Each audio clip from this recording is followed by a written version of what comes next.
एक समय की बात है। एक बार एक राज्य था। उसके राजा के सभी मित्र राज्यों के साथ बहुत अच्छे व्यवहार थे, यानी वो सभी के अच्छे दोस्त थे। सभी के यहाँ आना जाना लगातार लगा रहता था। इसीलिए सभी राज्य उनके लिए आए दिन कुछ ना कुछ भेजते रहते थे। कभी जेवर हो, कभी खाने को कुछ हो, कभी वस्त्र हो, कुछ ना कुछ गिफ्ट्स हमेशा देते रहते थे। एक दिन उनके दरबार में एक विदेशी मेहमान आया और उसने जाते समय राजा की मेहमान नवाजी से खुश होकर राजा को एक पत्थर उपहार दिया, यानी गिफ्ट किया। राजा को वो पत्थर बहुत ही अच्छा लगा। उसने उस पत्थर की भगवान की मूर्ति बनाने का हुक्म दिया अपने मंत्री को। राजा उस मूर्ति को अपने राज मंदिर में लगवाना चाहते थे। राजा की अनुमति पाकर, परमिशन लेकर मंत्री एक कारीगर के पास जाता है।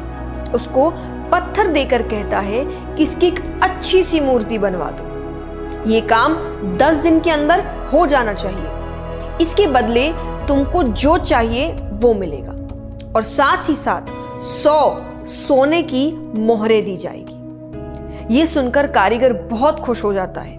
उसने अपनी सभी वस्तुओं को लेकर काम शुरू कर दिया। अब वो उस पत्थर को तोड़ने लगा, जिससे वो उसकी अच्छी सी मूर्ति बना सके। कई बार चोट मारने पर भी वो पत्थर नहीं टूटा। उसने उस पत्थर पर लगभग 50 चोट मारे। करता रहा पर वो पत्थर टूट नहीं रहा। अंत में एक चोट मारकर वो कहता है, अब ये काम मुझसे नहीं होगा। अरे जब इतनी चोट खाने पर भी ये पत्थर नहीं टूटा तो अब क्या खाक टूटेगा। वो उस पत्थर को वापस मंत्री को दे देता है और कहता है इसकी मूर्ति नहीं बन सकती। लेकिन मंत्री को तो किसी भी हाल में मूर्ति बनवानी थी, राजा का हुक्म जो था। मंत्री उस पत्थर को लेकर दूसरे एक साधारण कारीगर के पास जाता है। जैसे ही उस कारीगर ने एक चोट मारी और वो पत्थर टूट गया तो वो उसकी मूर्ति बनाने लगा। मूर्ति बनाकर उसने मंत्री को दे दी। मंत्री ने उसे मोहरें दे दी। अब वो मंत्री जाते जाते एक ही बात सोच रहा था कि अगर उस पहले वाले कारीगर ने एक अंतिम प्रयास भी किया होता तो ये सोने की मोहरें उसकी होती। ये कहानी हमें क्या सिखाती है कि कई बार हम बहुत मेहनत करते हैं लेकिन फिर भी काम को अधूरा छोड़ देते हैं, ये सोचकर कि अगर अब तक नहीं हुआ तो आगे भी नहीं होगा।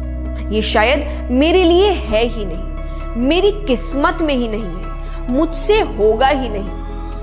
पर असलियत में आपको बस एक बार और करने की जरूरत है, थोड़ी सी मेहनत और करने की जरूरत है, थोड़ा सा पेशेंस और रखने की जरूरत है। शायद जिस वक्त उस काम को छोड़ रहे हो उसकी अगली ही बार वो काम हो जाए, पर हम उसे छोड़ देते हैं, अपने गोल्स को छोड़ देते हैं, अपने सपनों को छोड़ देते हैं, अपनी जीत को छोड़ देते हैं।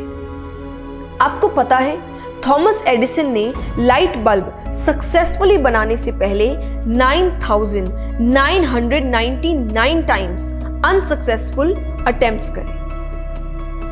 बहुत ही बड़ा नंबर है ये।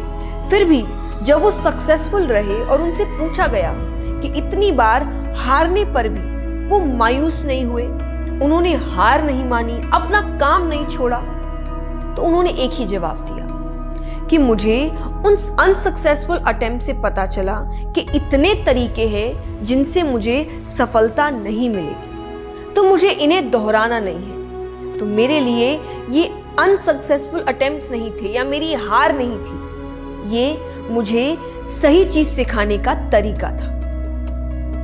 तो ये कहानी भी आपको यही सिखा रही है कि जस्ट बिकॉज कुछ समय तक आपका काम नहीं हुआ तो इसका मतलब ये नहीं कि आप रुक जाए या हार मान ले, क्योंकि मेहनत अपना असर जरूर दिखाती है, किसी को जल्दी किसी को देर से, पर असर दिखाती है। तो हारो मत, बस मेहनत करते रहो, नए नए तरीके ढूंढते रहो जिससे आपका काम हो जाए, जिससे आपको आपके गोल्स मिल जाए, जिससे आप सक्सेसफुल हो जाए। क्योंकि अगर तुम रुक गए तो वो जो सोने की मोहरें हैं वो कोई और ले जाएगा।